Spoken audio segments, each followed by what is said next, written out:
So my first question to you, what is your learning and development journey? What got you into this field, which ended up as Professor Vijaya Suvarna?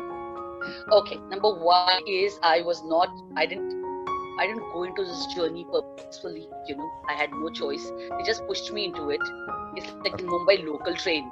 मतलब अंदर धक्का मार के जाते हो और अंदर बाहर निकलते भी धक्का मार के, कोई और ही धक्का मारता है, आप खुद चढ़ते उतरते नहीं हो.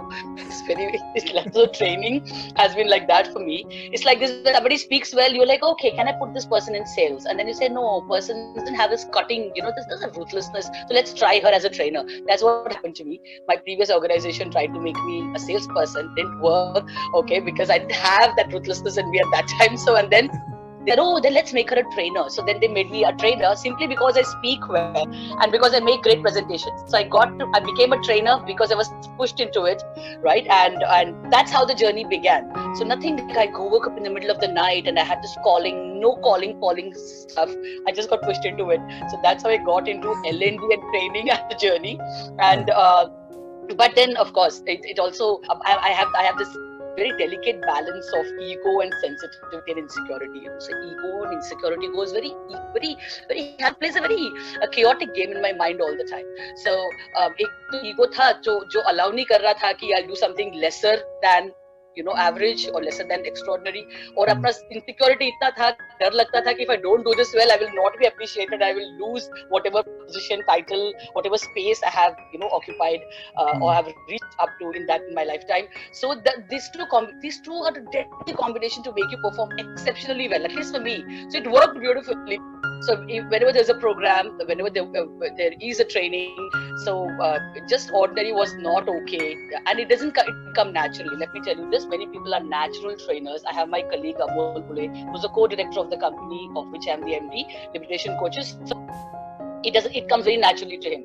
For me, any training program is hard work. I will spend 48 hours by hearting things and making notes, and my cutting edge has been when I ask for the names of people who are going to be part of the participant, the part of the participant list, and I go on and I go online, I go on Facebook, I go on LinkedIn, I go everywhere where they are visible on social media. I'll make extensive notes of who they are, the names of their wives, their kids, which organization they were in previously, what is their educational qualification, and anything that really excites their attention. So people they might have made some comments and some opinions, posted something.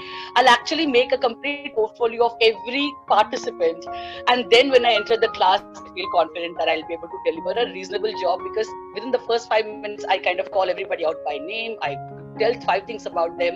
So training hasn't come easy to me. It still doesn't come easy to me. It's always a push and shove. But मेरा यही मानना है यार, अगर कुछ हाथ में लेते हो ना, तो do a fantastic job of it. And if you don't intend to do a fantastic job of it, please don't take it up and don't waste people's time.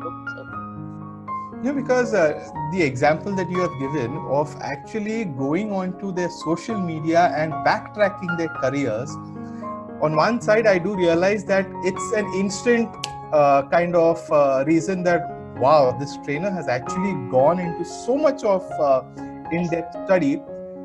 The second thing, I'm looking at it from the trainer's perspective as to what is the kind of dedication that is expected of a trainer to go to that extent of studying the participants. So I guess...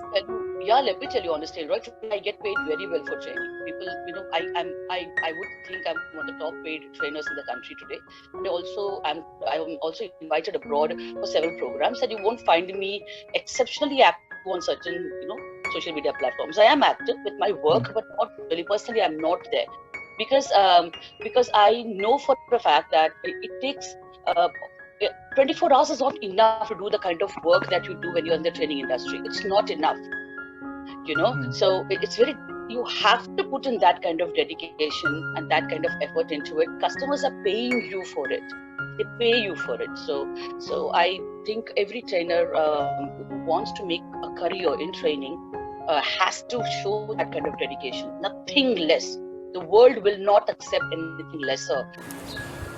I'm sure there is a lot that you have learned through this video. In case you are a learning and development professional or a learner, don't forget to subscribe to our channel Learners Conclave and click the bell icon to be the first to know of new videos.